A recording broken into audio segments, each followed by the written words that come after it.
Long ago, the greed of cruel and reckless men drove our world to the edge of destruction. All seemed lost. But in the final days, a band of unlikely heroes defied extinction.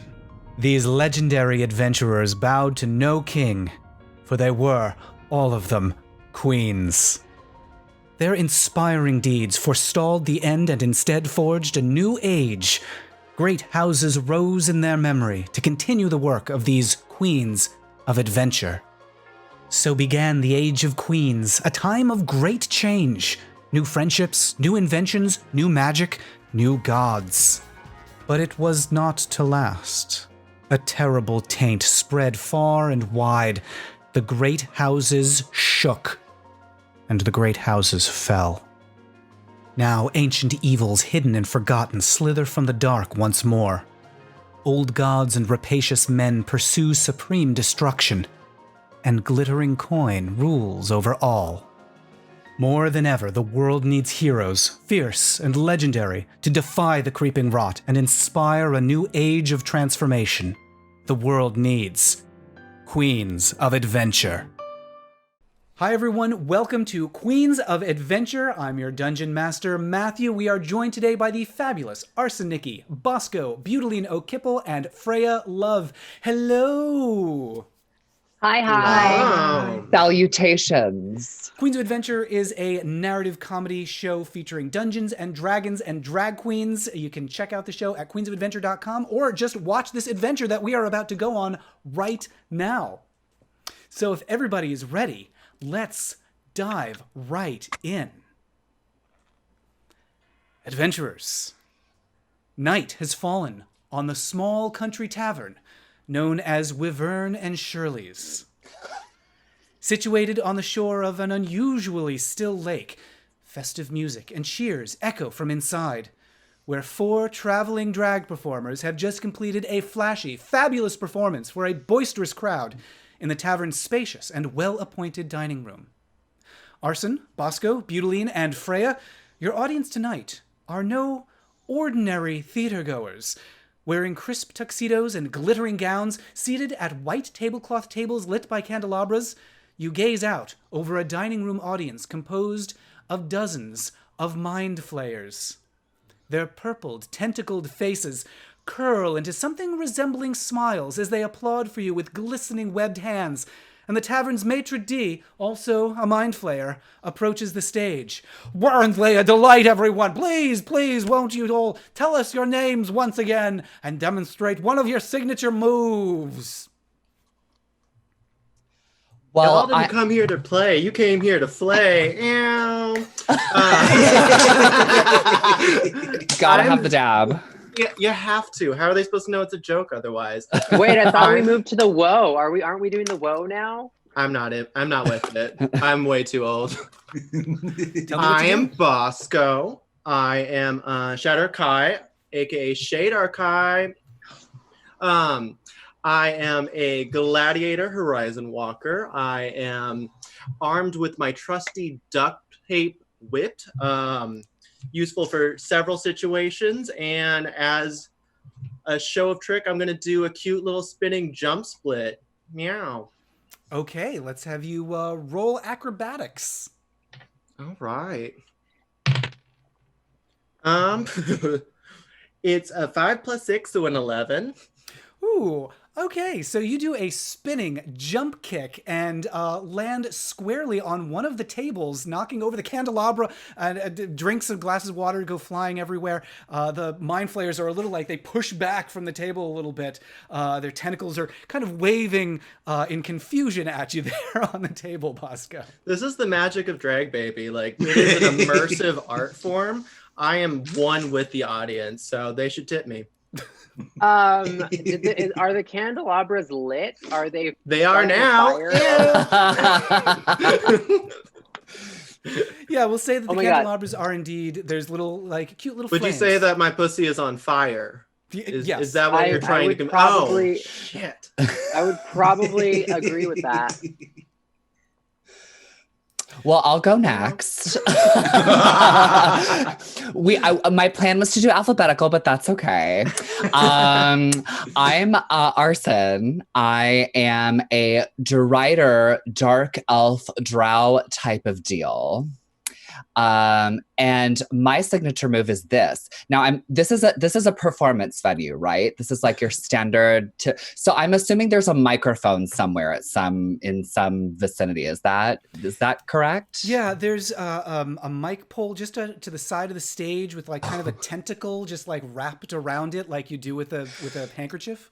I'm sorry, did you say that there's a mic pole with a tentacle wrapped around it? I did. You couldn't have given me a better gift. I am going to go up to the microphone and I am going to take it from the mic stand and I am going to stick it in my mouth. That is an A1 drag queen trick. I love it. I've seen this hentai before. Arson, give me a Constitution save.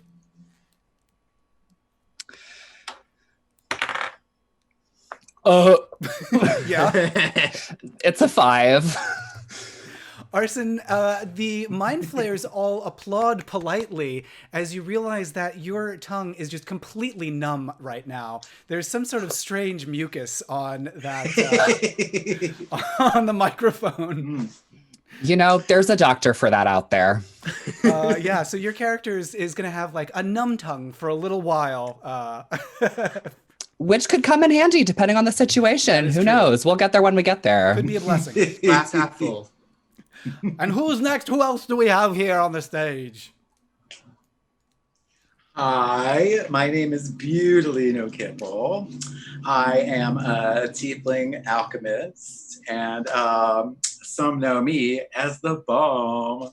And I'll just like reach into my little pouch and just like kind of just kind of like look dead straight forward into the audience and then just like slowly like lower on one leg and then the other one extends, like one of my signature moves. Not quite the splits, but it's like still a show of flexibility. And then once I get all the way down and it's like kind of quiet for like an awkward moment, I'll just like take one of my arcane vapors and just kind of like throw it right above me. Okay. That's stunts. Now, is this the one where we roll to see what the vapor is? Yes. Okay. Well, let me see. Where are you throwing? Where are you throwing it for starters? That is an excellent question. I am very observant, so I know where the exits are. Okay. And I'm going to throw them in the direction of the audience, but in a way so that everyone can get safely to an exit if they need to. Okay. Practical. Great. Okay. Yeah. So you're standing on stage right now, or you're splitting on stage right now, and there's a dining room with tables in front of you, and I guess let's have you do an attack roll on that vapor. I'm attacking this number with everything I have.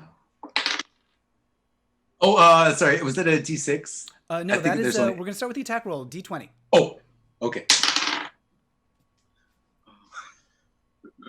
Oh, that's plus my. This hat gets better the longer I stare at it. Right? Thank you. That's a 12.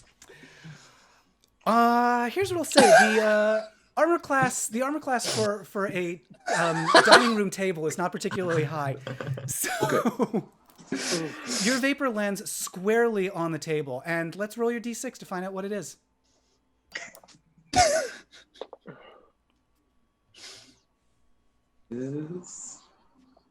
Entangle. Oh, fantastic.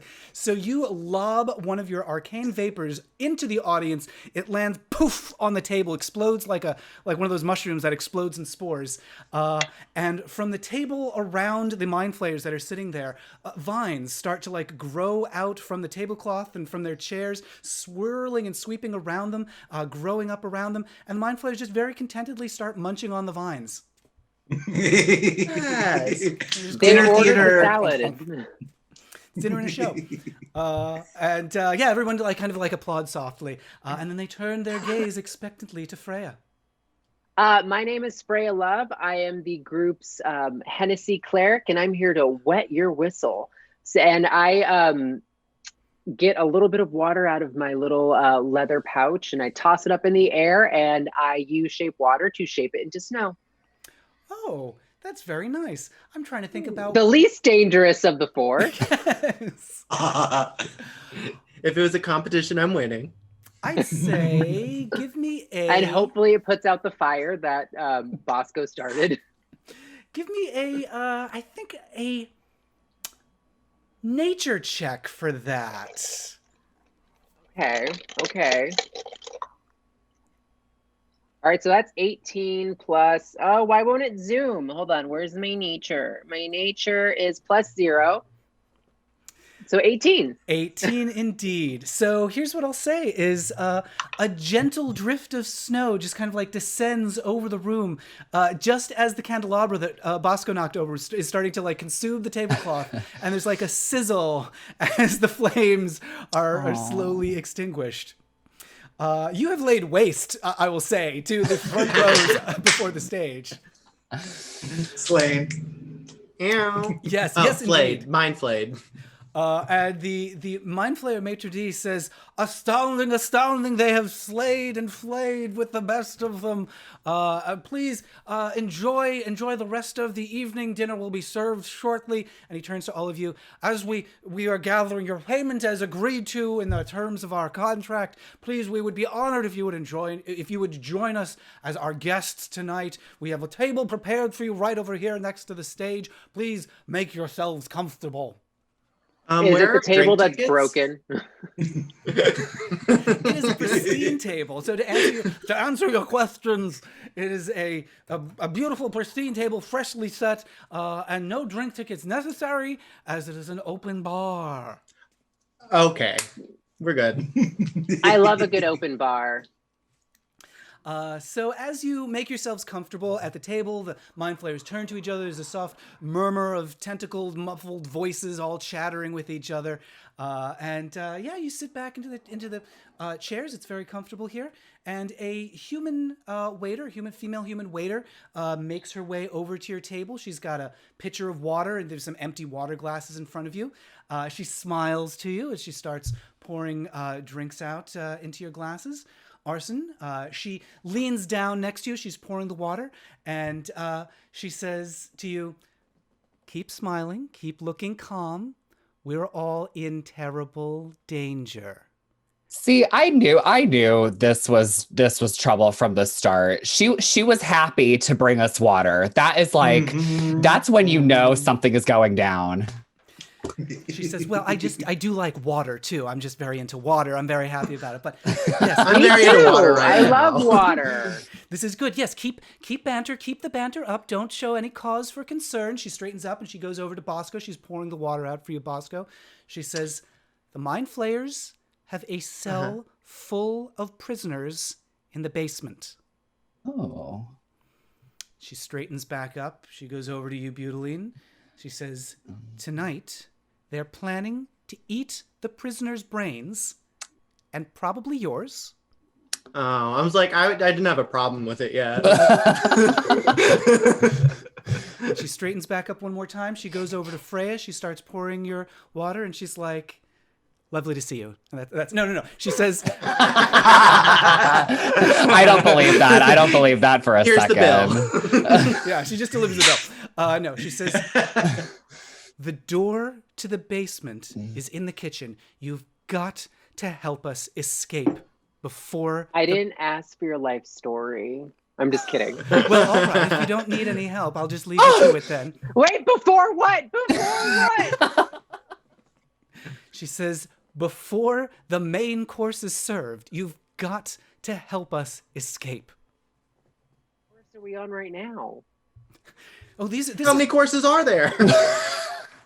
We just had the show. Now I'm pouring your water. We're only just getting started. I've seen how these Mind Flayers operate. They toy with their food, and then when they get to the main course, that's when the brains come out. Love that. Okay. We're on. It's on. Let's do this. can. Thankfully, I don't have much of a brain, so I'll. I know. I'm like, I don't have a lot to give, so I need to protect what's going on. You know, normally at this point, I would ask us, you know, what the payment is. But in this case, it sounds like the payment is escaping Leaving. intact. So let's do booked it. this game? All right. She says, So we got to get to the basement. I knew I could count on you. There's a staircase to the basement in the kitchen. And she straightens back up and she smiles to everybody around her. Everything's fine. Everything's so lovely. Hooray. She backs up towards the kitchen with her pitcher of water. So I'm gonna do my plan is twofold. I would like to do an impeccable woman laughing alone with salad impression with my water. So I'm going to let's see. Actually, I do have water over here. I'm going to take my water. I'm going to be like, nothing is funny, and just keep doing that while I sneakily sneak over to where the kitchen area and vis-a-vis door is. Okay, Arson, I am going to give you advantage on this roll for using a prop. Roll stealth. Or deception, whichever's better for you. I'll let you roll stealth or deception. It's not going to matter because I rolled a natural 1. Oh, no. Ma'am. I mean, it could matter a little bit. So Arson, you do this just as like there just happens to be a natural lull in the conversation in the room, and just like your laughter rings out, and everyone just turns to stare at you. Just like, are you still seated, or are you standing up by the? Actually, you said you were backing up, so I'd say you've stood up and you've taken a step back. So you're just standing there, and everyone's staring at you, and the maitre d' turns a spotlight on you. Where is the restroom? I am confused. Where is the restroom? Oh, of course. It's by the water, just back on the other side of the room over there. And he points to like a little closet door on the other side of the room from the kitchen. Thanks. I got to tinkle real bad. And then I head right on over to the bathroom to take my cover and formulate a new plan. Okay. So, Arson, you just scuttle on over. Just Miss Jennifer Coolidge. Here's what I'm gonna do. I'm going to warm my water up using well, I guess I don't know. Your cleavage? My cleavage. Would shape water be able to do that, or would it be Shape milk. shape milk? Let me go through my Shape water, I don't think is going to be able to raise water to a boiling point. No. Darn it. Well, I'm just going to pretend like my water is scalding hot, and I'm going to drop it right onto Butylene, and it's going to fall in her lap, and I'm going to say, Butylene, your genitals! And I'm going to grab her. We're going to get up and just race over to some place that would have napkins that's close to the kitchen. Yeah, so here's what I'll say is there is like a little tray of like napkins and silverware and cups and straws and things that is not next to the kitchen, but not far. I'd say it's 15 feet from the door to the kitchen. Oh yeah, it's like a server station, I imagine. Yeah, it's a little server station there. And Fraya, I am going to have you roll deception on that. Okay. Or performance. I'd let you do performance if that's better. All right. Well, I rolled a 13, so let's see. Performance is +1, and you said which one was the other one? Deception? Either performance or deception. I think they're probably going to be similar for you. They're both +1, so it doesn't really matter. So 14. Okay. With the 14, I think that's going to be a success. They just kind of like everyone in the mind flayers are like, oh, but they do not pay too much attention to you as you head on over to that little server station. They're still a bit focused on Arson in the restroom because the spotlight is still shining on the restroom door. Not one to let somebody else take the spotlight. I whip out my trusty triangle because I was trained by the triangle player from the Mamas and the Papas and begin an impromptu triangle solo to take the heat off Arson while also bringing the attention to myself so Fraya can sneak away. Okay, you are armed with the triangle that is in your inventory. It sure is. Please. It's on my page. I don't know if you are able to demonstrate the song that you perform with the triangle, but I would certainly give you advantage on this roll if you do. Well, what would the This is a performance check. Performance check? Gotcha. That puts me at a very sensible 19. So She doesn't need it. Ow. Okay, you start jamming away on that triangle. Yeah, you said you want to take the heat off of Arson. So Arson, just to orient everybody, is in a bathroom on the eastern side of the room. The kitchen's on the western side of the room, where Fraya and Butylene are near a server station. And Bosco, where are you headed? The stage is at the northern end. I think I'm gonna be on the table. Yeah, I like front and center. This is my moment. I've already knocked over a candelabra before, so this is the least I can do. Okay. Yeah. I think we're gonna play the national anthem, commonly known as WAP. So. Yes! There's some whores in the house. There's some whores in the house. I don't know how that works with the triangle, but they are. I rolled a I'm 19, twerking so it as does. we speak. They're into it. They love it. They are like clapping along. Their tentacled faces are like push to the beat. Who doesn't They love bought Meg a the phone Stallion? for pictures of this wet woman. Mm-hmm. They, the maitre d' turns the spotlight from Arson over to you on the table, and now, Bosco, you have captured the attention of the room. And I will say that waiter, over by the kitchen, she's just holding the pitcher of water in her hands, and she kind of like whispers in a hushed tone to Fraya and Butylene. So is this helping? The process. You got to trust the process. Not to be outdone. The second part of my plan is also twofold. Whilst in the bathroom, I am going to make the loudest flatulence noises I can possibly make. Just explosive.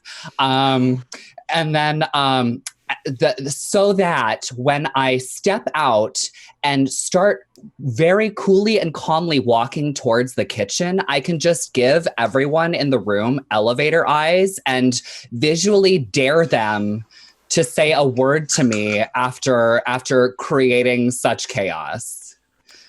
Though I hesitate to make this anything resembling a charisma check. I think this is going to be performance. Or Arson. What are you trying to say about her performances? Yeah, no, it's going to be performance. I was going to say maybe medicine, but I think performance. Okay, cool. That's a natural 20. Oh, you better work. I was going to say, honestly, I think that's more of a nature check than anything else. But... Okay, fantastic. We're all going to be like natural 20s for the rest of this. You can't check. I love it. I love, Arson, that you rolled a nat 1 on your like stealthy move, but a natural 20 on your fart joke. So great. This is either going to be, we'll see what this turns out to be, either a cursed or a blessed die. Yeah, Queens of Adventure Patreon backers do have the opportunity to receive our cursed or blessed dice in the mail as a Patreon reward. So whatever this turns out to be, somebody may receive at the end of the show. I love that. All right. So, Arson, I'm going to ask you to demonstrate the sound. Oh my, well, I have lip gloss on, so I don't know how possible this is going to be, but we're going to, you know what? For the love of the D20, we're going to do it. Mm-hmm. Okay. Yes. So it's like oh God, how am I going to do this? From the diaphragm. Yeah, right.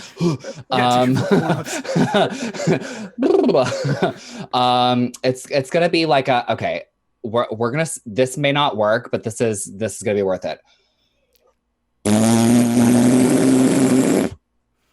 What? That You know sound what? That was It beautiful. echoes. That's miraculous. Echoes through the dining room.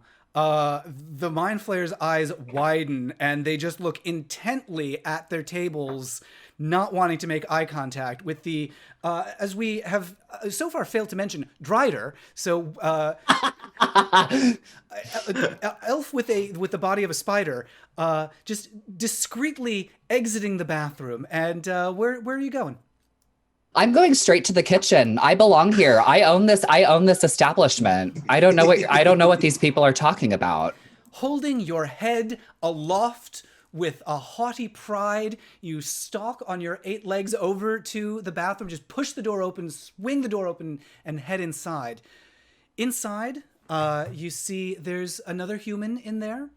It's a human male, and he's just arranging some lettuce leaves on a whole bunch of platters.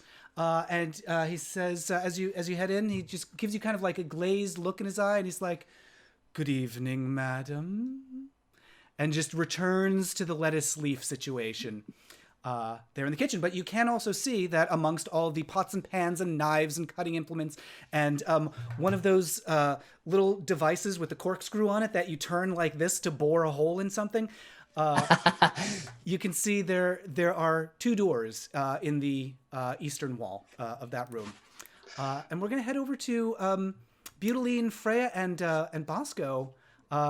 Arson's made into the kitchen. You are still busying yourself with napkins and a triangle. What's going on? I'm just going to follow suit and just go into the kitchen. Butylene, you with me?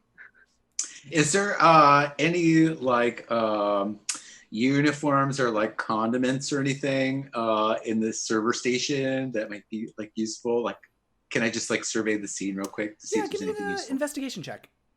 Okay. 16. You find a tuxedo that matches what the maitre d' is wearing. Okay, awesome. I'm gonna snag that, and then I also see some like ketchup packets, and I'm just gonna like squirrel them away real quick, just in case, because you never know. Yeah, yes. Just who knows what the future holds. You've got your tuxedo. You've got your ketchup packets. Fraya, you're heading into the kitchen. Butylene, it sounds like you're going to join her. Yes. No, I'm just gonna change my outfit. Yeah, cool. Just right there. And Bosco, you are getting to the end of your triangle number. The Mind Flayers are just like staring at you, trying not to acknowledge what happened with the bathroom, and they're like raising up their hands, getting ready to applaud for you. Thank you, thank you, thank you, thank you. I am parched and famished, and I'm just gonna have to help myself to an early snack. The triangle really took it out of me. So if you will excuse me, I'm gonna head over to the kitchen, grab myself a little bit of an appetizer situation, and I'll be back for round 2 very shortly. Total! And the Mind Flayer at the spotlight switches it off, and the Mind Flayers go back to their meals. You're able to head over into the kitchen where you are joined all together as a party once again. There's a human male who is just assembling some trays with lettuce leaves on them. And that waiter who had the pitcher of water, she heads back into the kitchen. She's like, "Well, you sure know how to make an exit." Trust the process. I guess so. So, yeah, like I warned you, they have a bunch of humans trapped in a cell in the basement. They've got me serving the meals tonight. As you can see from this guy, they've charmed a lot of the humans that they have trapped, so they're just totally unconcerned. And the guy who's assembling the lettuce is like, "Charmed to meet you, la-di-da." It's still just assembling the lettuce. She's like, "I don't know how much time we've got, but if I know my dining protocol, if I know my hints from Heloise, we've probably got under an hour before they're going to start wanting to serve up the brains." Well, I used to work at Applebee's, and they used to take way longer to serve the brains there, so I'm hoping we have just a little bit more to work with. Shall we go investigate this basement, fellow adventurers? I don't even let you finish that sentence. I just start walking. So there are Okay. 2 doors. There's the waiter opens one of the doors, and you can see there's like a dark chamber with a spiral staircase leading down into the earth ahead of you. And Arson, it sounds like you're just like ready to go. Oh, she's here and she's queer and she's used to it, and you know, it's a strut. It's a runway walk. Ooh. You do your runway walk down the stairs. You like on all 8 legs. Difficult to navigate a spiral staircase, but Arson, you are leading the way down that staircase. And it sounds like the rest of the party. Are you hanging out? Are you following? Yeah, I'm gonna I try think to I like. wanna- Oh, go ahead. You're shimmying into the. Yeah, I'm like trying to get dressed as I'm walking and just like get into the tuxedo. Give me a sleight of hand check. Okay. All right. 19. You look incredible. It's like one of those situations where you're like, how did I not know I can rock a tuxedo like this? It's just amazing. Like the coattails are perfect. And you find like along with the tuxedo, there's one of those like top hats that can like pop open. And you look like Marlena Dietrich. You are just like dressed to the nines. Very convincing. I love that. And I'm just gonna like slip into like server mode and just like look really snobby. Perfect. Yeah, you could pass for you just like you work here. It's assumed you work here. Mm-hmm. Bosco, what are you up to? I'm definitely going to be following Arson. Not one to be outdone at any point. I am also going to model walk into the basement. I'm going to walk even fiercer and I would say more loudlier. Yeah. Can I pull like a Nomi Malone and try to like push her down the stairs? Absolutely, 100%. We're gonna make this a. Arson, give me an attack roll. Yes. Unarmored strike. Unarmored. Unarmed strike. Unarmed strike. Yeah. Is there like any modifiers I should add? Is there like a fierceness modifier I should add? Mary. This is actually Arson for you. This is going to be we're going to use strength as your modifier, which is a -1, a -1 for you. Okay. 17. And we're going to contest that. Bosco, give me a dex save. All right. 18. Looking like Naomi Post Malone. Bosco, Arson goes to shove you, and you just use the momentum like you're a martial artist, and like you gallop down the stairs in front of her and arrive with like a ta-da sort of presentation in this basement chamber. And so now, Fraya, as you head downstairs, you join the rest of the group. Bosco, you're still standing there with kind of a ta-da pose. And you can see that you are in a round stone chamber, like carved out of the earth. There's these ribbed walls all around you, a dim purple glow emanating from strange gems embedded in the walls. To the north, there is an archway in the wall. There are tendrils hanging down in front of it with feathery tips. And beyond that arch, there's a tunnel leading further north into the dark. Can I like use my dark vision to like see farther than these other peasants? Yeah, you, Arson, give me a perception check. You heard that right. Oh, guess who also has dark vision? Me. Guess who rolled an unnatural 21 perception? Oh, okay. Arson, peering down into the dark of that passageway, you can see that it's a straight, smooth, circular tunnel. The walls there are like have these kind of like wavy, ribbed textures to them. There's more purple gemstones embedded in the walls. And with that very good perception check, you also hear a bit of a rustling sound somewhere very close by.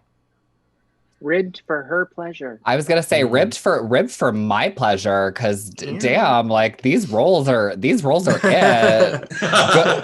Back rolls, more like good rolls. So I'm going to go to there. I'm going to go to the sound. Okay. Arson, you move towards the sound, which seems to be coming from the doorway with the tendrils hanging down over it. And as you move closer, give me a dex save. Uh-oh. That's an 8 total. Congratulations. The tendrils, as you reach that doorway, that arch leading to the tunnel beyond, you kind of like listen carefully, and you hear the rustling sound a little bit closer, and then suddenly you realize that the rustling sound is coming from the feathery tendrils all around you as they scoop you up, wrapping themselves around you and binding you tight. Looking up, you can see that floating above They didn't you, ask her safe word. there is a creature that appears to be a large, pulsating brain with the beak of an eagle in front of it. The tendrils are descending down from the brain as it holds you tight in its grip, and it starts floating off down the passage away from the rest of the party. Remember While that it's time that you tried to attached? shove me down the stairs? I sure do. This sucks, but also kind of fierce. Like, let's be real. If there's a way to go, yeah. Are y'all just watching? Not one to be upstage. Are y'all I just also run straight towards it. Like, what about me? What about my needs? I'm going to use my whip and attach myself to this Cthulhu-esque creature and try to hitch a ride. Amazing. Okay, Bosco, give me a attack roll with your whip. And you're not trying to do any damage here, right? You're just trying to like No, attach. I'm just like trying not to be upstaged by Arson at every corner. best of luck. Okay, so let's see. Which gal do I need? I think I need you.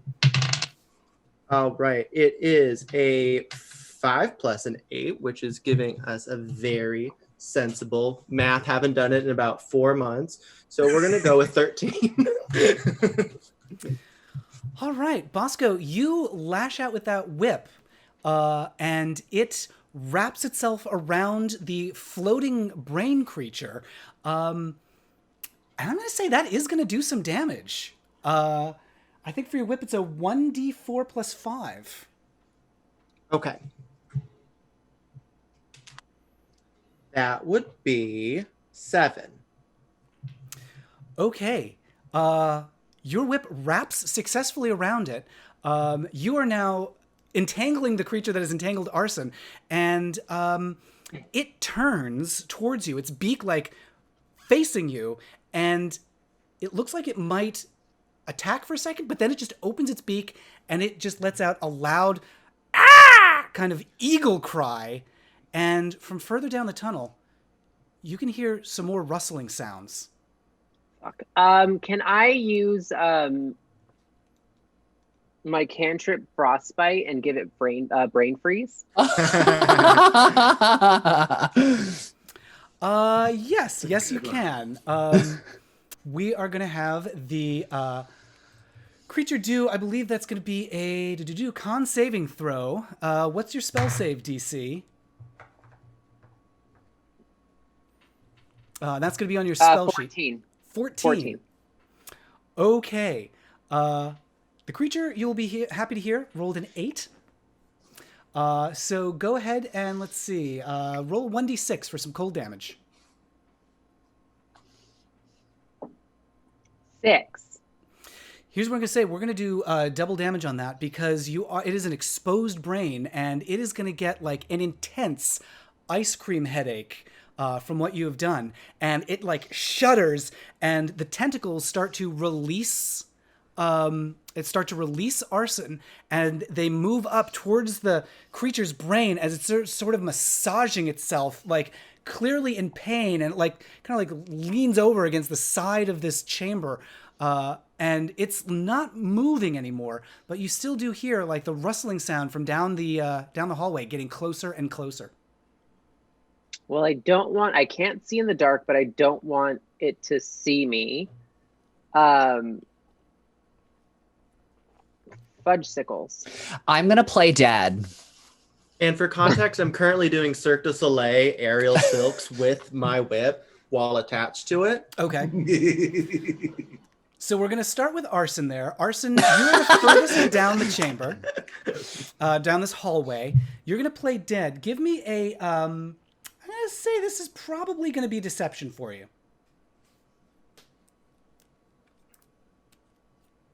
That's a natural 1. Oh, dear. So it's a 4 total, but like it's a natural.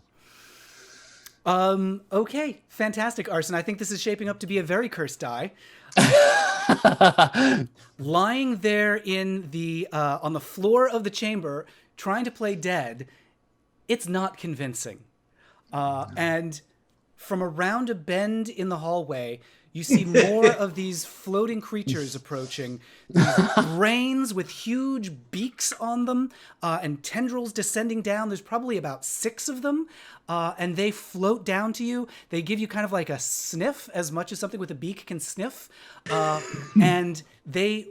5 of them wrap their tendrils around you and just start pulling you. You're not held tight, but they're just kind of like pulling you down the chamber. As another one wraps its tendrils around the one with the ice cream headache to try to like soothe it.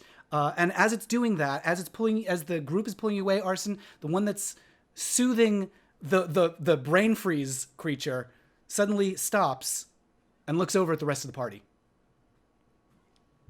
It has just noticed you. I'm going to stand still like a statue. Okay. I'm still giving it to them. I'm at number 16, the spread eagle at this point, and just like, ew. I'm just going to be like, dessert plates. Has anybody seen the dessert plates? Where are the hors d'oeuvres? Table 42 needs 2 drinks. I've got 6 orders up there. I just got double sat. Has Corner. anybody seen the fucking dessert plate? Corner. Okay. On your left? Here's what we're going to do. We're going to do a combined roll with all 3 of you because you're all doing different things to try to take the heat off, as it were. So, Fraya, you are standing still. You're trying not to be noticed. I'm going to have you do a stealth roll. Bosco, what is your intent right now with the performance that you're doing? To turn the party. It's a performance, which is also like a distraction. Okay, we're gonna have that be a performance check. Butylene, I'm gonna have that be a deception check for you, and the 3 of you are going to have to reach with your total is going to have to be pass a certain DC. So Fraya, I rolled a 5. 5 total for Fraya. I got a 20. Ooh, a 20 for Bosco. Butylene, you are going to be I think you're going to decide how this goes. Come on, What'd you mama. get? 15. 15. That is a 40 total. So here's what we'll say. Fraya, it totally ignores you. You just look like, with the purple hair that you have now, you blend in with like the purple glow of the wall. Perfect. Is that what you wanted to do? Butylene, it just like, if it had eyes, it would roll them at you. It's like, oh, it's another clumsy waiter. It just thinks that you work there and you're just like a colleague that doesn't have to deal with. And Bosco, it's into your performance. It likes what it sees. It's kind of like, I can't blame it. Kind of like shimmying back and forth, like into the performance that you're doing, wrap with your whip still wrapped around the other floating creature. Absolutely. This is Circus So Gay. Cirque du So Gay. It's trying to imitate. It seems as though it might think that you're one of them. Wow. I don't know what to do with that information, but the fact that I'm turning the party makes me feel incredible. So I'm just going to keep on going with it. You're keeping it Arson, you occupied. okay down there? Yeah. So Arson, you are being dragged down the hallway by all these creatures. Oh no. I've been dragged before. It's fine. As you're going, as they turn around the bend, you can see that there is another large circular chamber that they're dragging you towards. In the chamber, there is a like a cell that has been constructed in the like one side of it. There's also an exit, another exit that goes north from the southern direction that you're coming from. And inside the cell, there appear to be about a dozen humans that are all just kind of like sitting there very calmly, except one of them who their eyes widen as they see you being dragged into the room. And then you are lifted up into the air.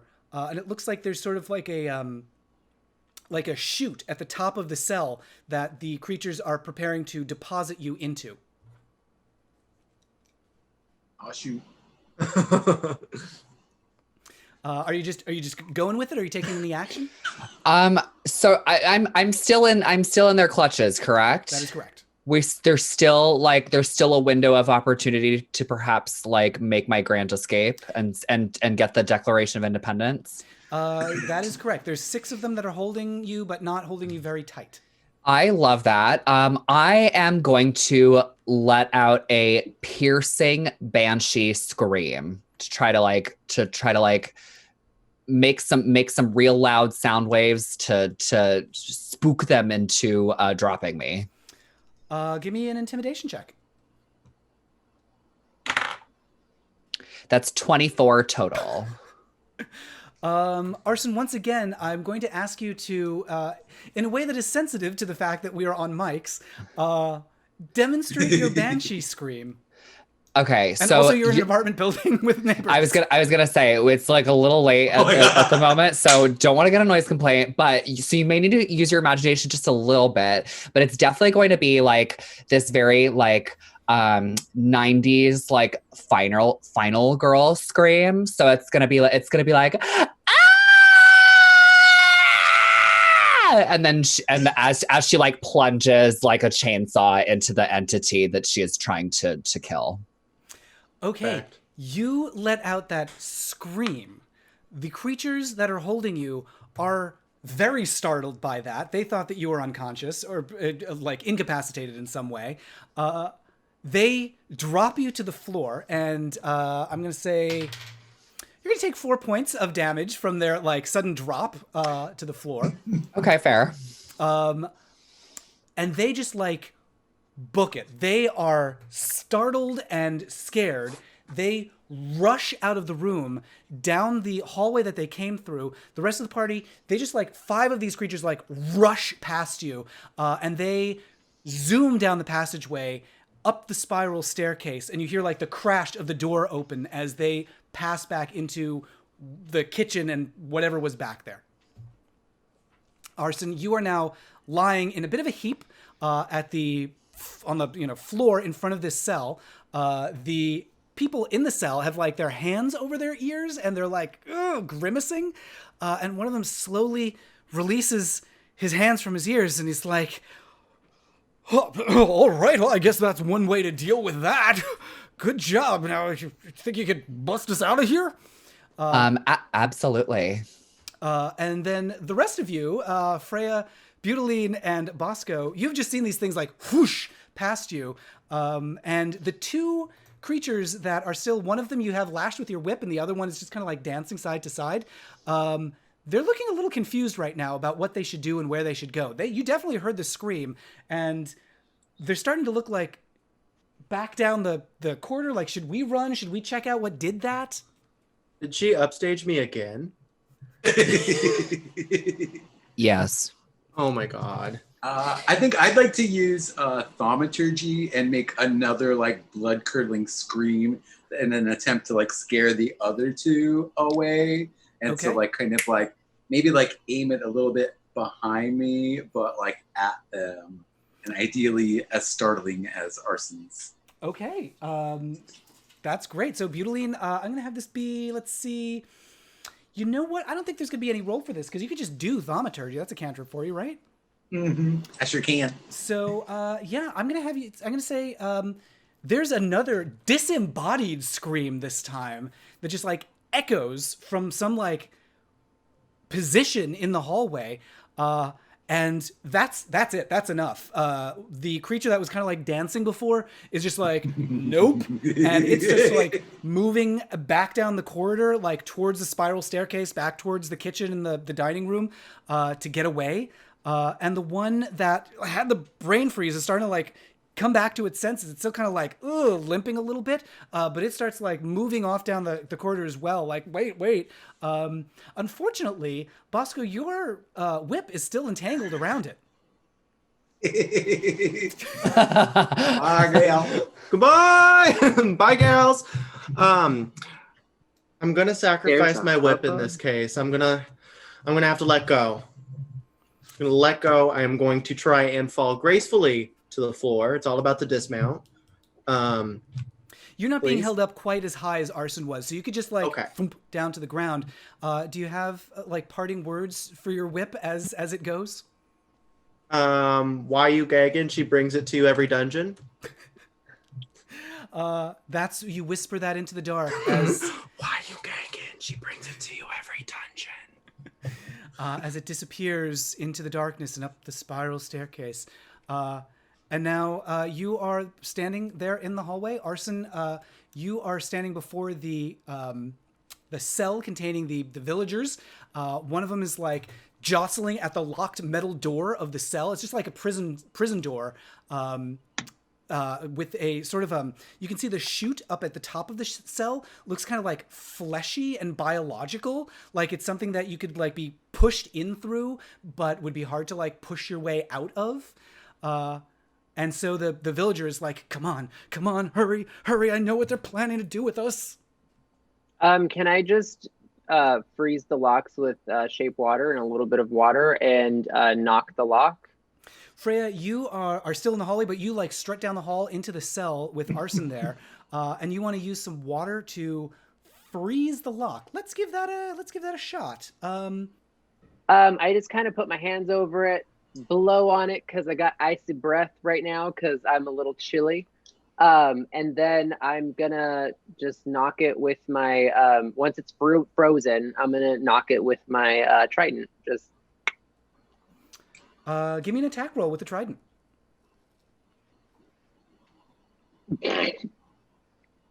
Hold on. Where is my trusty trident? 2 plus 6 is 8. So yeah, you give it like a knock with the trident, and it makes a loud and very satisfying clang, but it doesn't open. Butylene, do you have any bombs? Or some dynamite we can attach to these locks if there's more than one? Can I just like take a survey of like the scene of like where we are for a sec? Yeah, Butylene, walking into that chamber, you're walking in through an archway to this on the southern end of the chamber. You can see that ahead of you on the eastern side of this circular chamber with ribbed walls, the chamber contains about 14. The cell that's there contains about 12 humans that are just like hanging out. Most of them look really placid and kind of dead-eyed. There's one who's got like his hands on the bars, like, well, come on, do something. And then there's another doorway headed north out of this cell.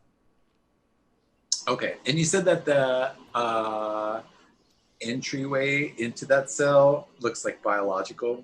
Yeah, at the top of the cell, the thing that the creatures were going to drop Arson into, there's like this kind of fleshy, puckered portal that is angled so that something could be forced in, but you know, it's like one of those insect or like vermin traps that you can get into, but you can't get out.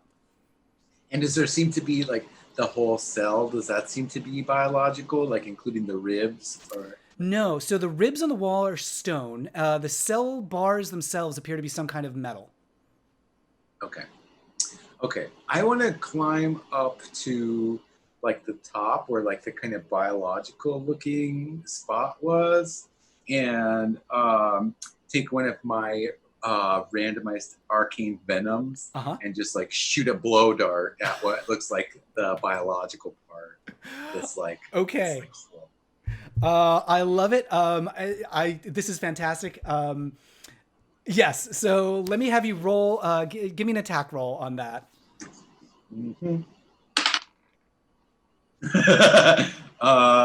plus my is that like plus my anything? Let's see. It's a spell attack bonus. Oh yeah. Let's put that on there. It's +6. That's a 9. Ooh, that's not looking good. Unless somebody wants to do something that would give Butylene an advantage on this. Help in. Can I use? I'll use a spell and use gust wind to help that. She said blow dart, right? Yeah. To help the blow dart go a little further.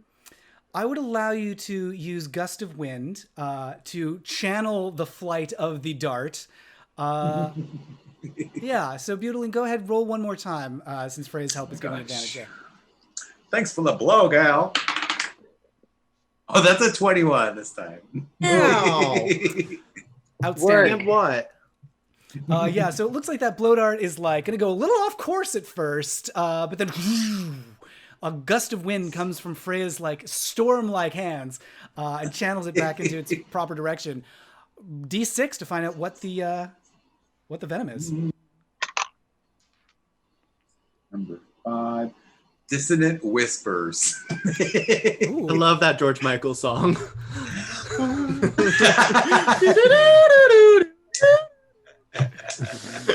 Outstanding. So Dissonant Whispers, that's going to start with a discordant melody. So I would love for you to demonstrate what that is.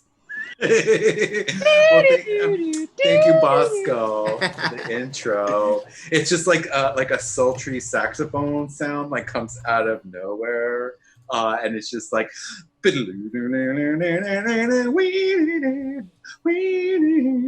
yeah, and it's like very like all of a sudden like the vibe is like right in here. It's a little frisky around this biological looking hole that goes in but not out. So this strange melody starts to like echo out from this fleshy portal, and it's gonna have to do, believe it or not, a wisdom saving throw. Natural 1. He's never gonna dance again. The portal. Oh, forgive me. The portal dilates wide. It's shuddering and opened up as wide as like weird puckering thing, just like it's spacious now. It prolapses, if you will. Do a popper's check, maybe. That one Dice for that. That double scorpion.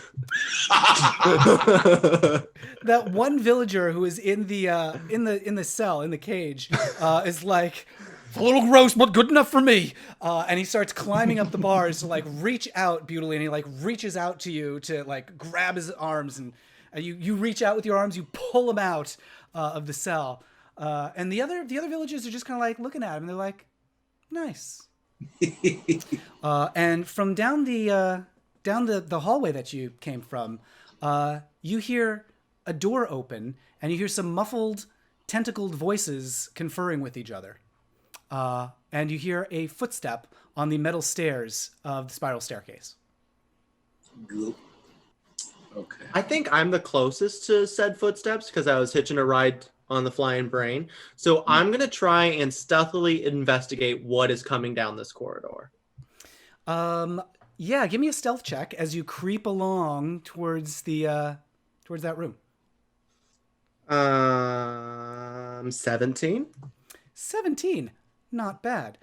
You just like flatten yourself up against the wall and you blend in, and you're like peering ahead. You can see like as you near that archway that separates the staircase landing from the hallway. Looking up, you can see that there are 3 mind flayers in tuxedos heading down the stairs. One of them is holding your whip coiled up in its hand, and the other has the waiter gripped by the arm. See, 3 very sharply dressed brains with my weapon and somebody I'm supposed to be saving. Yeah, so these are not the creatures with the tentacles that were like attacking you initially when you came down here. Okay. These are the mind flayers that have the tentacle faces and like the big purple octopus heads. Things that all the creatures that were in the dining room when you first started. I'm gonna try and sneak my whip back. That's really important to me. It was also like used duct tape, so they probably shouldn't be touching that anyways. Okay. So they are nearing the bottom of the staircase. What do you do? I'm going to take my triangle. I'm going to toss it across from me to create a commotion opposite of me. And while they are focused on said commotion, I'm going to try and slip my whip away from them. Okay. You toss your triangle across this little circular landing area where the staircase like touches down. It clang, clang, clang, clang, clang, lands on the other side of the chamber. And they, just as they're getting to the bottom step of the spiral staircase, they whip their heads around to look at what made that noise. Give me a sleight of hand check to grab that whip back. Oh, y'all ready for this? 18. Bosco, the mind flayer holding the whip, just sort of like stuffs it into a pocket for a moment as he's like looking, and you're easily able to just like slip your hand into the pocket and pickpocket his robe and draw it on out. And as they're looking over, the waiter is saying, I'm telling you, I didn't see them. They didn't come down this way. I don't know where they went. I'm gonna pass her a wink before getting the hell out of Dodge. They still haven't noticed me. So I'm going to sneak back into the shadows, now armed, waiting to see what happens next. As you are slinking back to join the group, you hear one of the mind flayers say, we should never have allowed you upstairs. You're going back in the cell with the rest of your friends. As you rejoin your party in the holding area. Gals, we have a problem. We have 3 mind flayers and our waitress friend en route. What are we gonna do? They're gonna catch us? Can Hey, I do Matt. that? Oh, I I do wanted that? to know if like my knowledge of nature would give me any like insight into like the weaknesses of a mind flayer, or like any like little weakness in their armor, so to speak. Yeah, let's say, go ahead and do a nature check for that. Okay. Or Arcana. Arcana or Arcana, whichever one is better for you. I think it's Arcan. Oh, yes, you are can. 23. Ooh, yes, she can. Oh, okay. So She's your Arcan. here's what you know about mind flayers is they are this may shock you to know, but they love brains. What? You know that they are telepathic creatures, that they communicate through a central elder brain somewhere in their lair. There's like basically a mega brain that coordinates all their movements, and that their lairs tend to be to include or be connected to basically everything that is in their lair is connected to each other telepathically, and that they usually have, in addition to these like a prisoner area, they usually have the elder brain area where like the head of the hive is. They also have like experiment lab areas. They have chambers for like discarded body parts and like brains that they're planning to use later. So you know a bit about like what they do, what they like, and also that their brains can be a bit sensitive. That if something like would give them a headache, for example, they're vulnerable to that, and they're also quite vain about their intelligence and like to think of themselves as the smartest creatures in the galaxy. I was going to suggest maybe do we uncharm these individuals and then round them all up and then go maybe find this central brain character, take it out, and then like leave with an explosion behind us as we like ride into the sunset. I mean, that I like sounds like an that. incredible idea.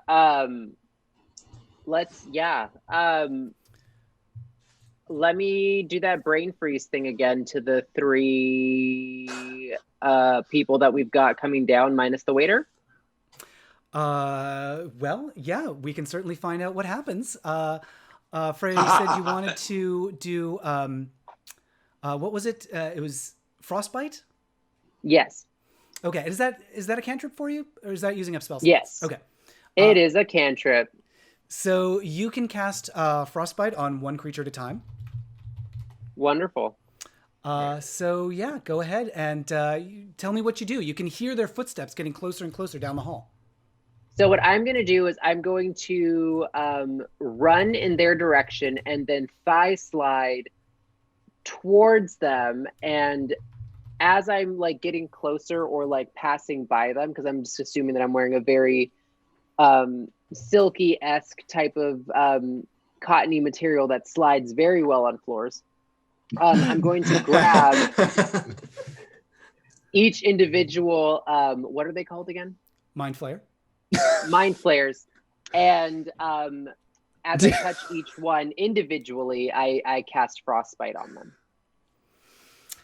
Okie dokie. So we're going to have you do this one at a time to see what happens. Yep. So you just charge down the hallway towards them. There's a big one in the lead. There's one in the middle that's holding on to the waiter. And there's one taking up the rear that had been holding on to Bosco's whip. And go ahead and roll your attack with frostbite. Oh, no, I'm sorry. That's actually, it's not an attack. It's a con save for frostbite. For each of them, yes. So we're going to start with the one in the lead, unless there's a different one that you want to cast it on. I'm going to go one at a time. So one in the lead, bam, and I'm going to keep sliding, and I'm going to go bam, bam, and I'm going to go right between the waiter's legs. Your spell save DC That's what I'm hoping. Your spell save DC 14. is 14? Yeah. First Mind Flayer rolls a 17. Fuck. And as you are sliding toward it, it reaches out with its hands directly towards you as you're like sliding past on the ground. And you suddenly feel a force come over your body as you separate from the ground and rise up to the ceiling, and you are suddenly pinned up against the ceiling of the tunnel.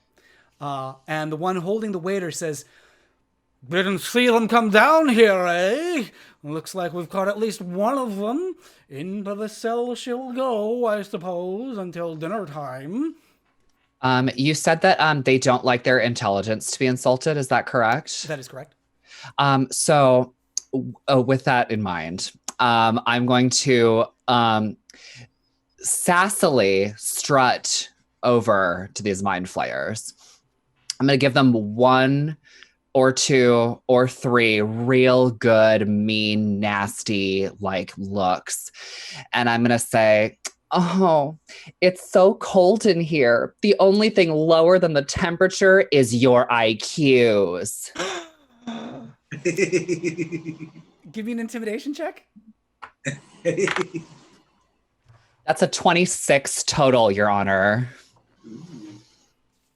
The Mind Flayer says, "Oh dear. Oh, this one's got fangs. Oh, we shouldn't have let them play around like this." And he starts advancing towards you, Arson. He puts his webbed hands, tentacled hands to his head. Give me a intelligence saving throw, Arson. That's it's a natural 20. Do we want to know the modifier? Yes. You may inform me if you would like. Oh God, it's you said intelligence. Mm-hmm. That's 21. Okay. You feel an intense, wave of psychic energy wash over you.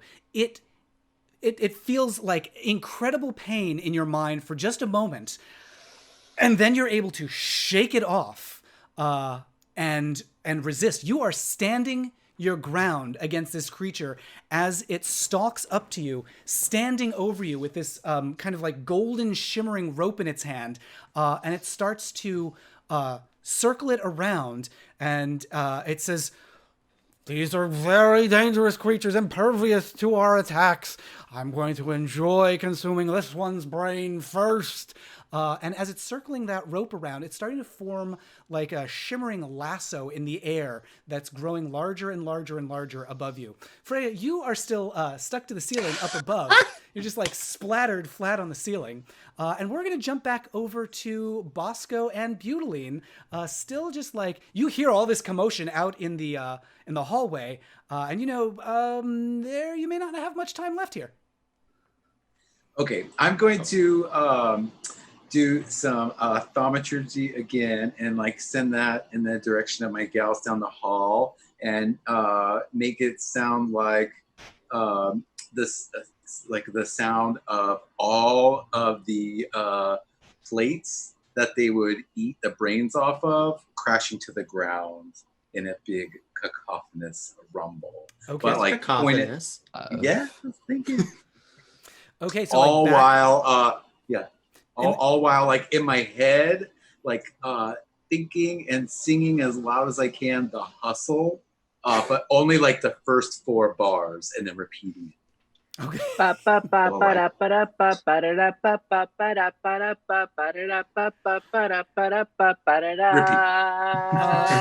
Arlene,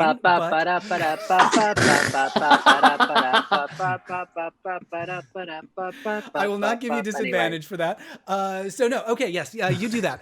You use thaumaturgy, and you suddenly, from the sound, from the direction of the kitchen, there's just the sound of like platters and plates and dishes and things all crashing. Lettuce, the sound of lettuce, falling to the floor. That sound. And so you hear that, and the mind flayers like roll their eyes and they look back and they're like, "Whoa, boy, what a mess!"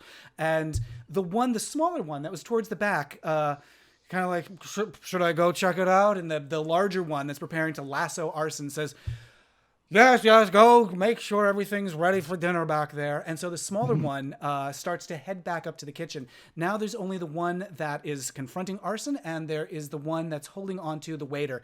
And the waiter, she's looking at you, Arson, with big wide eyes. She's like, eyes are darting back and forth between you and Fraya on the ceiling and back and forth. And she's like, come on, do something.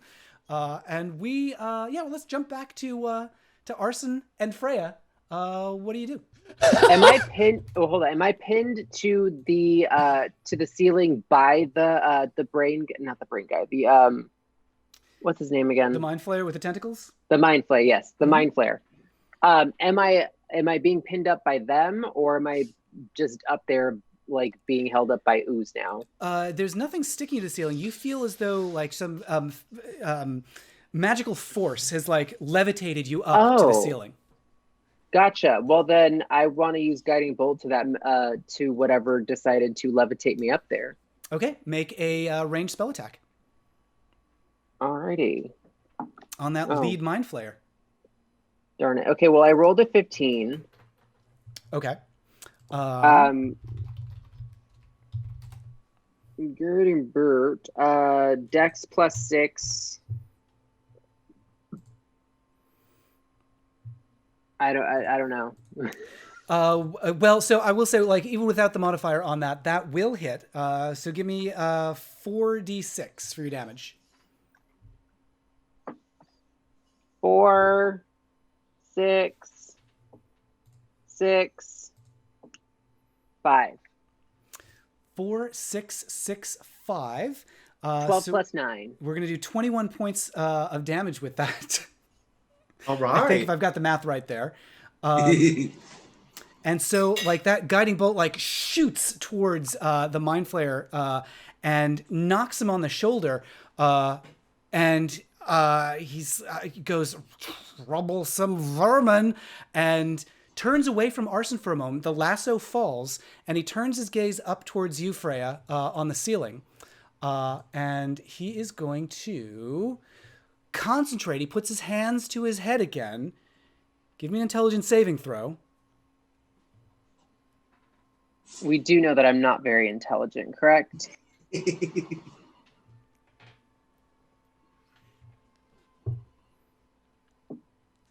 16 plus, do I have any modifiers for that? Yeah, it's just a straight intelligence modifier for you in your saving throws. -1, 15. 15. Same girl.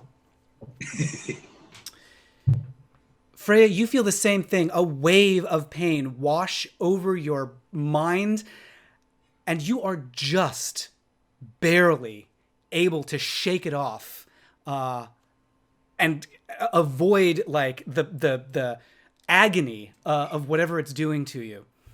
Just barely.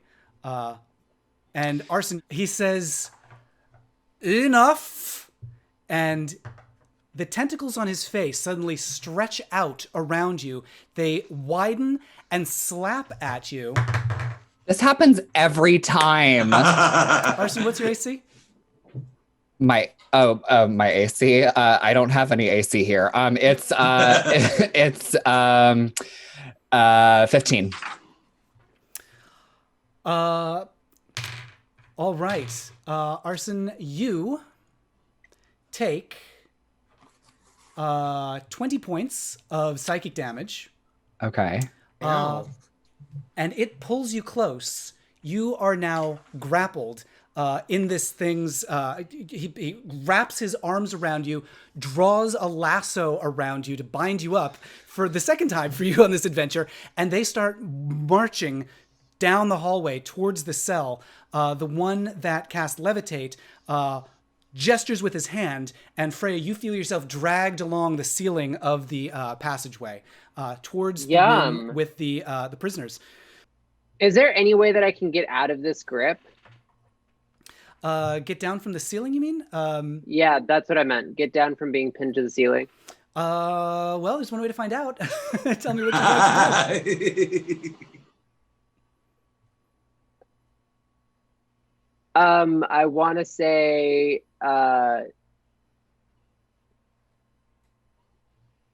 stop. I'm going to strongly ask them to quit. Well, hold on. We came to defuse the bomb that's at the mother brain, or whatever it's called. Oh, I like this. Fraya, give me a deception check here. All right, where I rolled a 15 plus my deception, which is, where did it go? +1, so 16. Okay.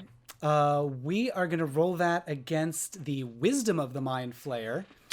And we'll see how that goes. Sorry, what did you say? It was 15 plus? 1, 16. 16?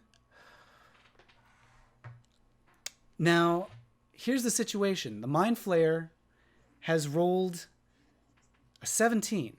Oh my God. They are smart. Ooh, I would like to send like the sound of like a ticking bomb down the hall to like maybe corroborate Freya's story. You know, because I'm just like, you know, it's just like tick, tick, tick, tick, tick, tick, tick, tick, tick. Butylene, give me a deception roll on that. Okay.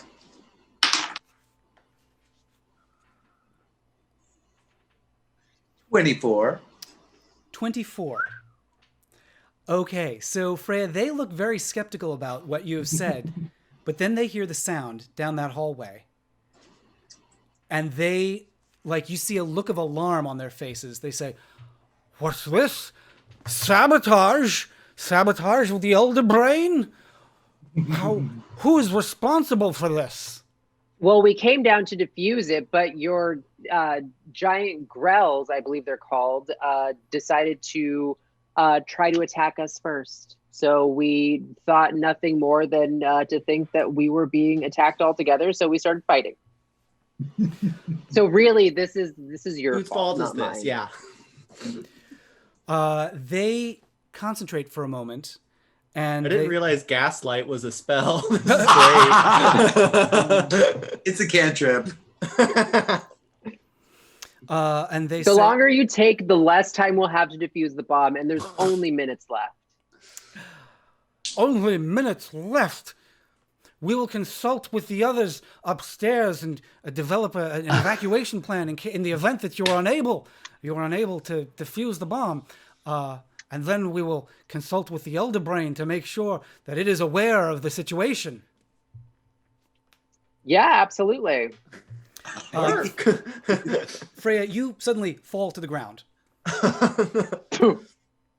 The Mind Flayers, one of them releases the waiter, and they both hurry back up back down the corridor. Let's see, and I'm still up on top of like the. You're at the top of the cage, yeah. Oh my gosh! And like the people are there people in the one that I'm on top of? There are still about a dozen people inside that cell. Okay. And are they like kind of spread throughout the cell, or are they like kind of gathered at all? They're gathered against like the back wall, like against the east wall, just like totally placidly watching what's going on. Okay, perfect. I'm gonna dismount next to this giant fuckery hole. And I'm gonna dismount and then just use one of my like normal bombs, like at the bars, in an attempt to like make a hole where the people could actually get out, but like not where they're staying. So you dismount, you drop down from the cage, you back up a little bit, you throw your bomb, and there is suddenly a blast of force from that bomb, and when the dust settles and clears, the cell door is hanging off of its hinges. And the people inside the cell are like, oh, huh, neat. And they start just kind of like wandering, and like kind of like peering out, and they're like, what's going on? How's it going out here? I'm just like, hey gals, I think it's time to find an exit and get these civilians out of here. And do I have a sense of like which one could possibly be the exit of this room? Yeah, so there are two doors. One is the one that you came through to get in here, and then the other to the north you have not explored yet. Okay. I'm gonna like run to that and just give it a real good swift kick at the door handle and try to get out of this burst. Okay. There's like just some so you run to the door at the archway at the northern end of the room, preparing to like barrel through it. It turns out there's no door there. It's just an archway. So yeah, you just charge on through. As you're running down this corridor, you can hear a bubbling, frothing sound coming from up ahead, and the prisoner that you have freed is like running along with you. The other townspeople, the other villagers are just kind of like moseying comfortably along behind you. And as you're running, he's like, somewhere down here, there's some kind of exit. They carried some of us through the tavern, but some of us they brought through like some other secret passageway down here. So I think we can get out if we can get past the, oh boy. And there you see in front of you a big circular chamber, much larger than any of the others you've seen so far. There's a pool in the center of it, surrounded by these ribbed walls. A pool with bubbling purple frothing goo. Hovering over it is a sphere of force, and inside is a massive pulsating brain.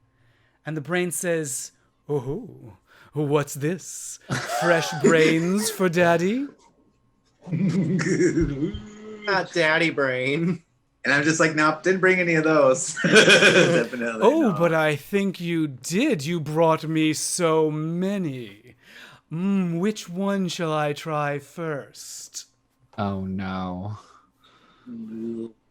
I've been watching your little parlor tricks, your party games, your amusing little jokes. And I must say, you're rather clever, aren't you? All of you. Your little trick with the bomb, your little illusions with the sound effects, your little waiter disguise, very fetching, I must say. But now, you have encountered the supreme intellect in the galaxy, the most intelligent, the smartest, the most brilliant mind ever to have existed. And this All right, great y'all. mind has a proposition for you all. Proposition 8, preparation H. What kind of proposition are we? I'd like to see if you can solve a battle of wits, if you can dominate me in a battle of the mind, the greatest form of combat there is. Okay, Freya, fine. this is your moment. Game on. No, it's not. I'm terrible at riddles. Answer my riddles, and perhaps I'll let you escape. Fail, and I'll eat your clever little brains. Done. Will they be that clever if we didn't figure it out? It'll be an appetizer for these 12 that you've got following behind you. Maybe they're smarter than you. They're gonna have to save us at the end of this. Riddle number 1. You live in a one-story house made entirely of red wood. What color are the stairs? There are no stairs. Indeed, a one-story house has no stairs. Very well. Riddle number 2. If you have me, you want to share me. If you share me, you don't have me. What am I? If I don't, ideas? If you share ideas, you don't have them? Do you lose all the ideas that you share? A YouTube account? Like, share, and subscribe. I should have known this would be too difficult. You'd never think of a secret. You'd never imagine that a secret... Oh. Wait, what? It's a secret. If you have it, you want to share it. If you share it, you no longer have a secret. Oh. I never got past philosophy. Okay, well that's one. That's two out of. Yeah, 1 out of 2. Let's go like 2 for 3. I think that's fair. Very well. You're in a dark room with a candle, a wood stove, and a gas lamp. You only have one match. What do you light first? The gas lamp. It lasts longer, or the candle because you can light the other 2 with it. Sorry, repeat the question one time, please. You're in a dark room with a candle, a wood stove, and a gas lamp. You only have one match. Which do you light first? The match. Ooh, fine, fine. That's 2 that you've solved, 1 that you've failed. We'll have the final, hardest riddle of them all. A Me hive. and Beauty are just taking shots in the background. It's like, sorry, girls. A hive am I, and monster too. My eye sees beauty, and doom for you. What am I? Beyonce's fans. Not the Bayhive. Oh dear, how upsetting for you. Thought you were so clever. Thought you could outwit an elder brain. Thought that you could stump. Thought that you could evade my stumpers. We never thought that. You are far too smart. In fact, we are so lowly and so dumb that I don't think our brains would even be worth eating. I really think you should just let us go because you're obviously just too elevated and too incredible to waste any of your time on us. Yes, I suppose I am quite smart.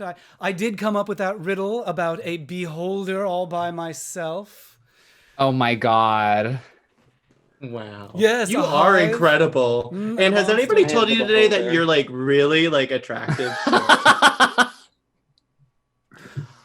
Like I just like want you to know that like you're like the full package. Like it's really doing it for me. Why, thank you, Yeah. thank you. Yes, I am the smartest, the most intelligent. There's not a single riddle or puzzle or mind bender that can stump me, it's true. 5 and 9. How many more brains could you possibly need then? It seems like it'd be an insult to your intellect to take any more.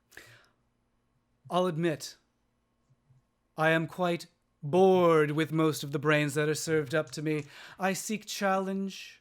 I seek a peer. I seek my equal. I don't suppose any of you have any riddles for me? Anything that could occupy my voluminous mind, so wasted on these puny humans you've tried to save? Well, gals, I got him here.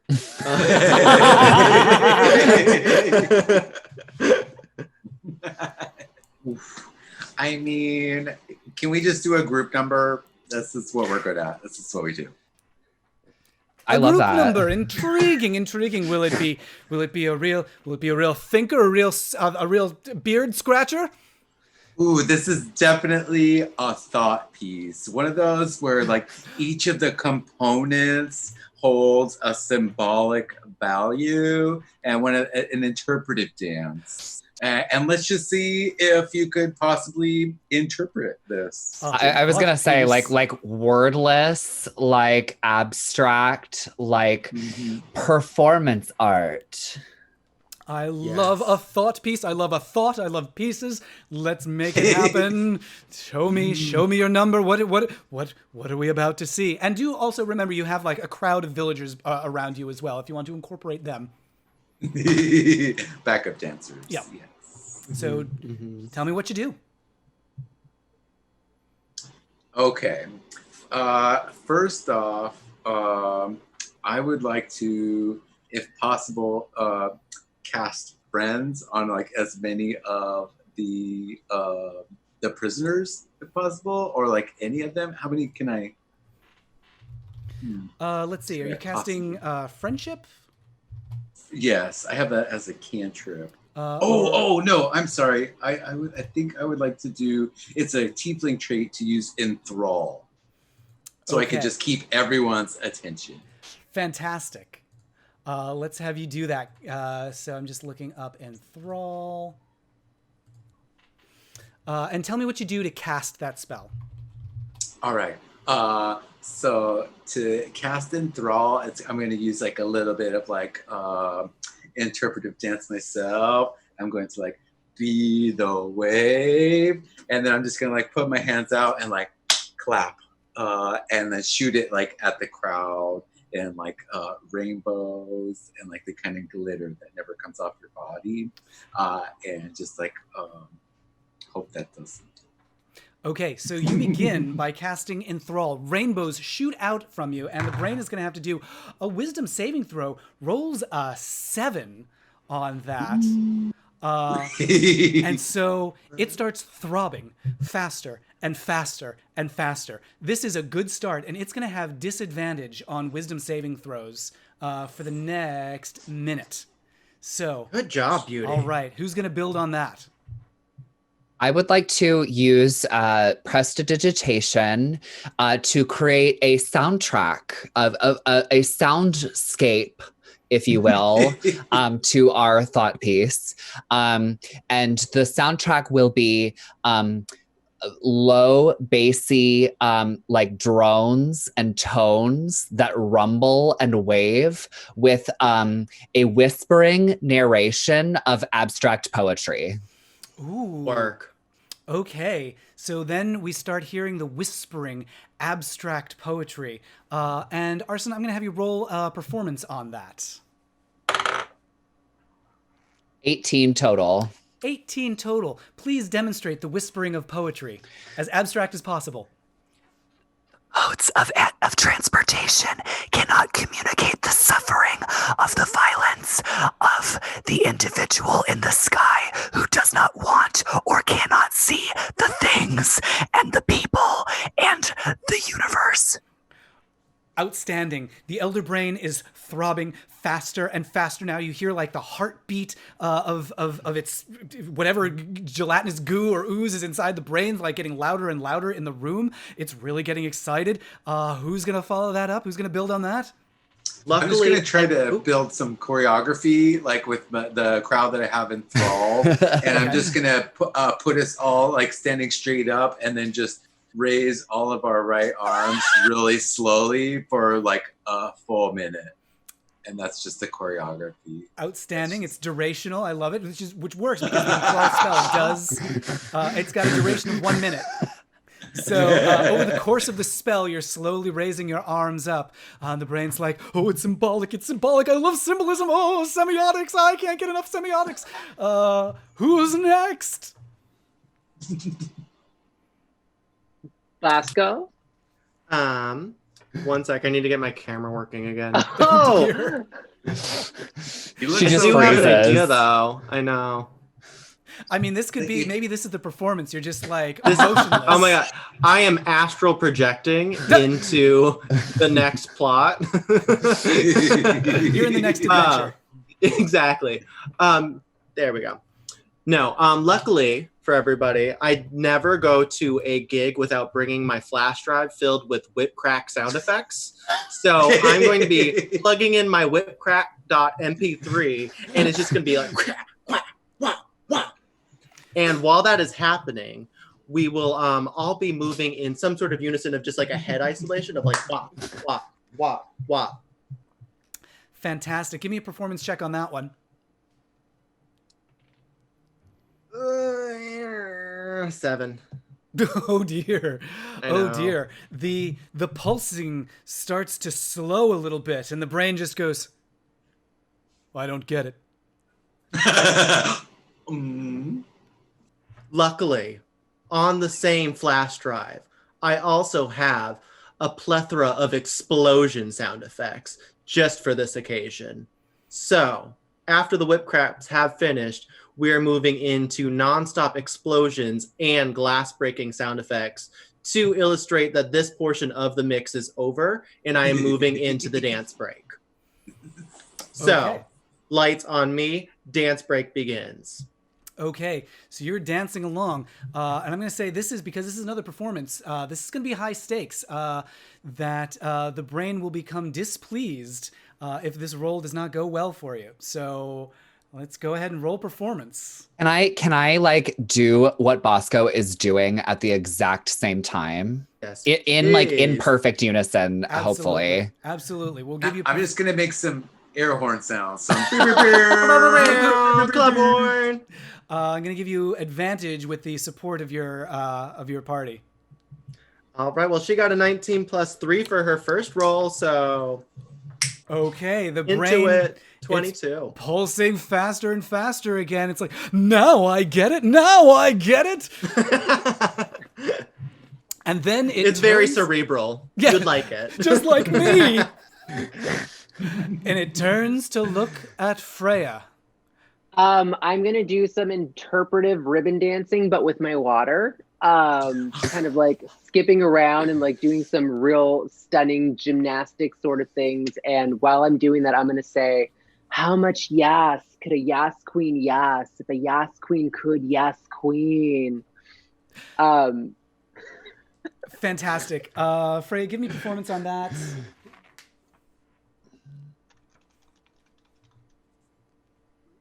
I rolled an 18. Plus, do I have a performance check? Where's my I believe performance you have a +1 on check? performance. So I'll get you to 19. I sure do. So that's a 19. The brain is throbbing faster and faster, and then it lights up when you finish that question that you asked.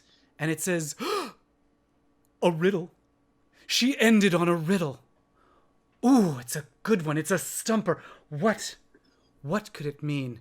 What could the answer be? What could the solution possibly be? It is sparkling now as the enthrall spell starts to wear off. You see little flashes of light around the perimeter of the room. There's little sparks shooting from the room. There's jolts of electricity. The brain's like, I can't process. I can't imagine. The question doesn't even seem to make any sense. How can I possibly answer this when I'm supposed to be the smartest creature in the galaxy? Self-destruct mode engaged. Resources overburdened. And you start to see panels from the sides of the room falling to the ground, crashing to the ground as more sparks and blasts of smoke and steam blast out of the wall. You see a panel fall to the ground at the far end of the room, and it appears to be another hallway that leads down out of this room. And Arson, you do that gesture. You are already running towards that panel as you hear the calls from behind you down the hallway where you came of mind flayers chasing after you as this lair is starting to erupt and come apart at the seams. So as the brain is shorting out, as the mind flayers are chasing behind you, you rush down through that passageway. Sorry, we couldn't defuse the bomb. Told ya. You hear furious shouts of mind flayers coming from behind you, and the passageway that you're running down is starting to slope somewhat. It's sloping upwards, and you can see around you that as the panels are falling off of the walls, there's exposed wiring. There seems to be some sort of like mechanism and machinery embedded in the wall here. And you emerge into another room that appears to have two large windows looking up out of what looks like a body of water, looking out of the lake that the tavern is situated next to. In front of you is some sort of instrument panel with a giant red button right in the middle of it. Push the button. The button must be pushed. If it is a red button and is sitting in front of us at the end of a campaign, press it. As Lady Chablis once said. Push the button. Push the Slam button. your hand on the button. It sounds like the entire party, like all together, you're all slamming down on that button. You hear a whir and you feel a shudder as the ground beneath you starts to shake and you begin to rise up into the air. The entire chamber that you're in moves upward, water washing down past the windows that you're looking out through, dirt falling off of the chamber that you're in, and looking around, you can see now more windows being revealed as something that you're inside of rises up. Looking behind you, you can see more windows that show a giant curved nautilus shell, the size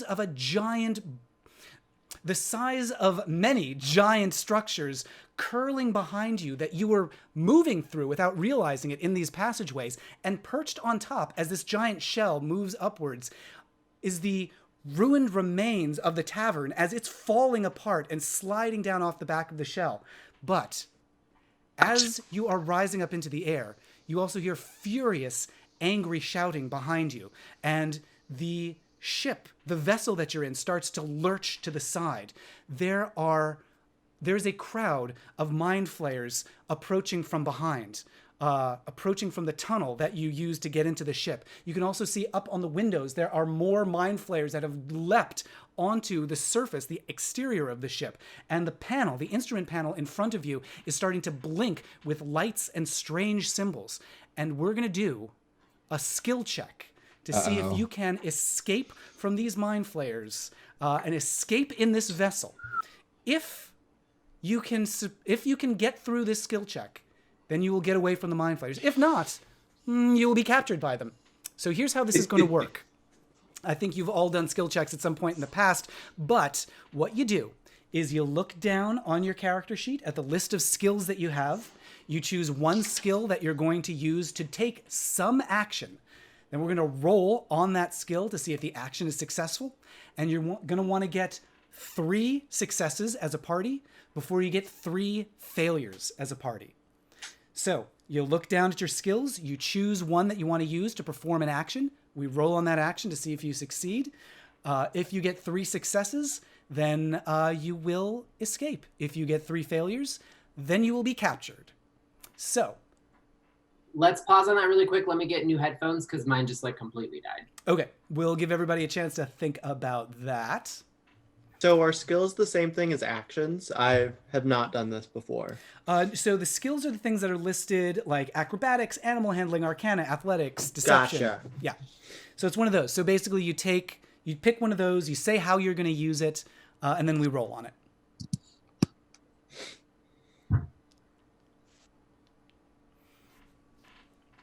Okay, All right, so everything good with audio, Fraya? Yeah, can you hear me? Yep. Okay, Okay, perfect. so we're going to put clap, clap, clap. Another edit point there so I can find it when I'm editing. I just noticed I have a weird cowlick there from like rubbing my head as the brain. So we will pick up from there. Who's going first? I shall. Tell me what you do. I simply look at all of the mind flayers with a narrow stare and a snarl. Okay, so we have a spider-bodied elf, drow, staring down at them as they pour into this room. You're giving them an intimidating glare. Roll intimidation. You know, even with a +9, that's a 12. This is their home. This is their ship. They are not afraid. That's one failure. Who goes next? I'm going to use my knowledge of Arcana and the fact that I know that they don't like their intelligence being insulted. And just, again, use like thaumaturgy to just like make a huge giant screen of Fox News and just blast that as loud as I can. Just like say anything style, just like jukebox, full blast, you know. Tucker and just, Carlson. like, all day on repeat. Okay. Just, like, You're blasting them with the dumbest content you can possibly think of. You said you wanted to use Arcana for that? You're using your arcane knowledge? exactly. All right. Give me an Arcana roll.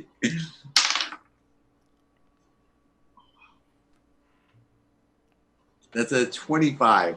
We're going to call that a success. The chamber is just filled with the most inane, senseless prattling, and the mind flayers suddenly are like befuddled. They are transfixed. They're trying to make sense of it, but none of it actually makes any sense. And we're going to call that one success, one failure so far. The mind flayers are just like temporarily distracted, staring up at the screen. You also have a couple of mind flayers clinging to the outside of the ship, pounding now on the glass of the main viewer, trying to get in as this ship shudders and tries to take off. Meanwhile, the instrument panel in front of you is just like shrieking with various alarms and alerts and the weird buttons and levers and things. Who's going next? I'm going to give it a shot. So I'm going to roll on my perception to see if I can figure out the instrumentation panel in front of me, if I can activate its defense system and use it to take out said mind flayers. I love it. Also, your screen has frozen on a particularly seductive pose. Fixing it right meow. So yeah, give me a perception check. That's a +5 for you.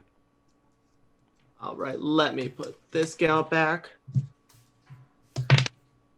Okay, that puts me at an 18. Okay. With an 18, you're just scanning back and forth over these instrument panels, and you see one button that appears to just have like different torpedoes and harpoons symbols attached to it.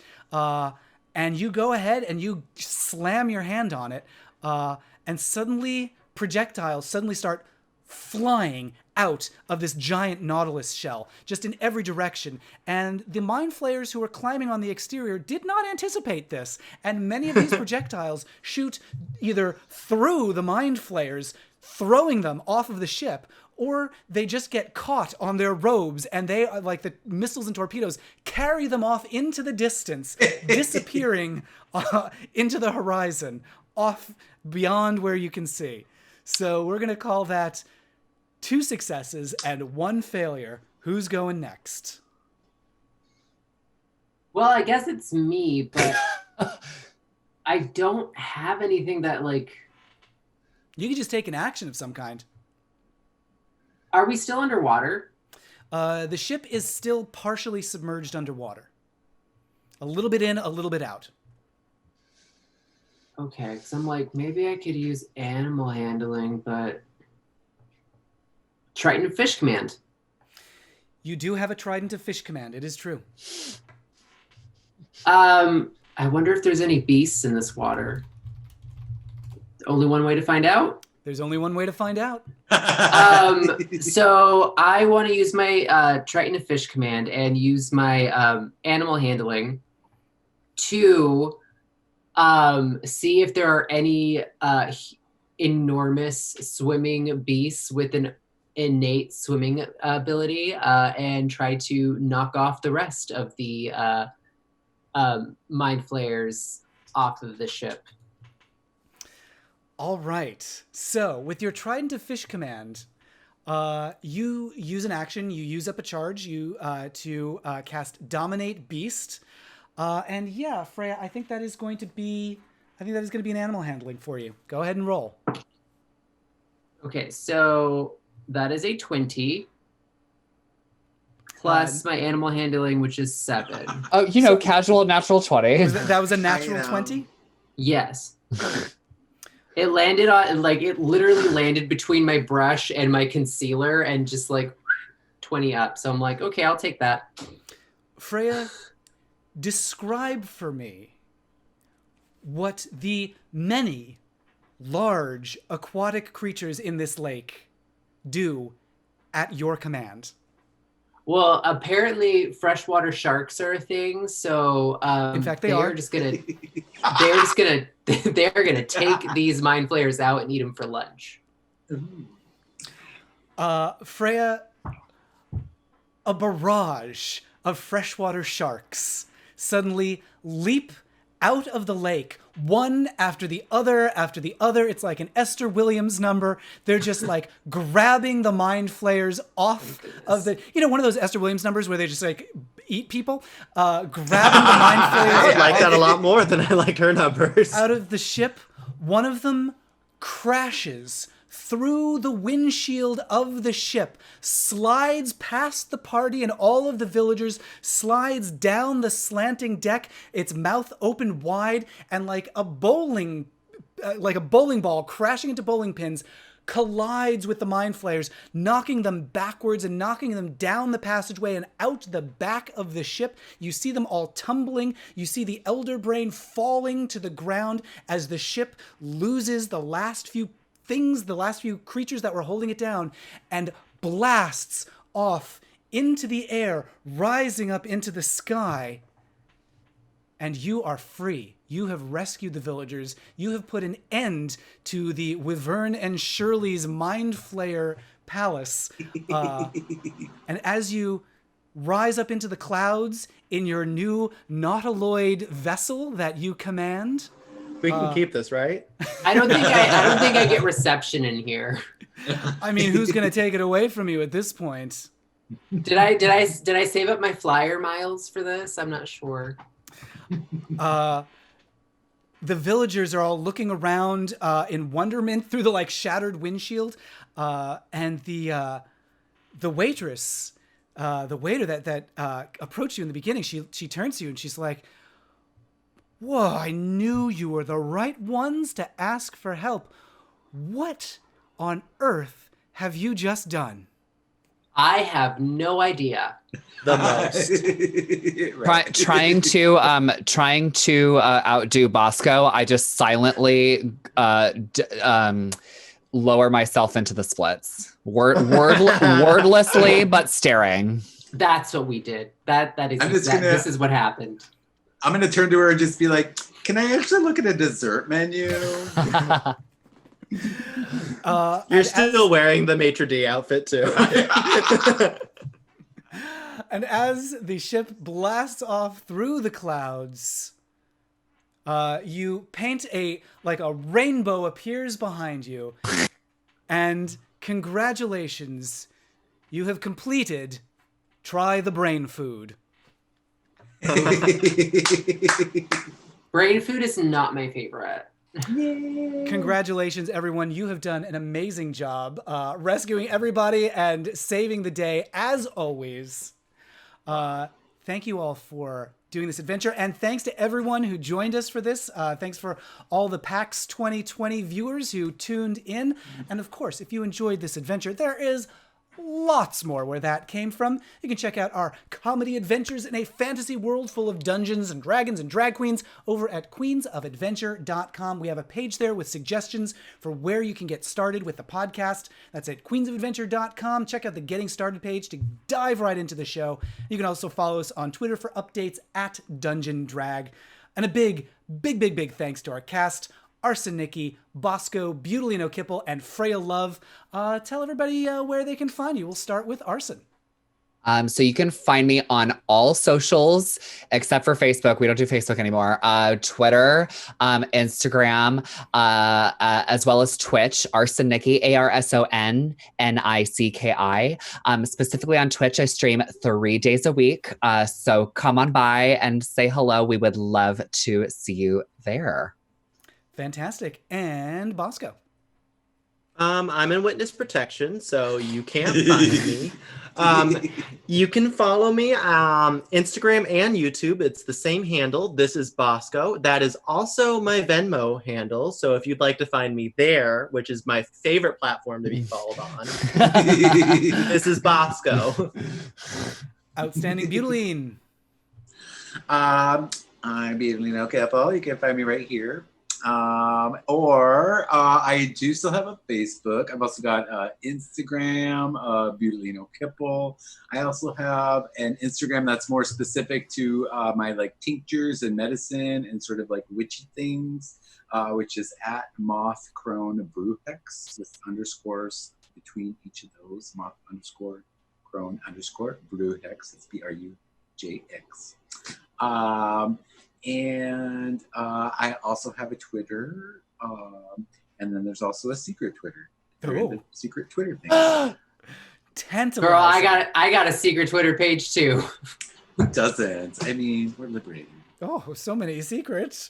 And the delightful Fraya Love. You can find me on Twitter, Instagram, Snapchat, all of the things, Fraya _Love. You won't find my secret Twitter, and if you do, pay me a visit. Don't tell anybody. Literally pay. Yeah, pay. Pay for your visit. Yes. Mm-hmm. Fabulous. So yes, check out all of our performers at their respective social medias.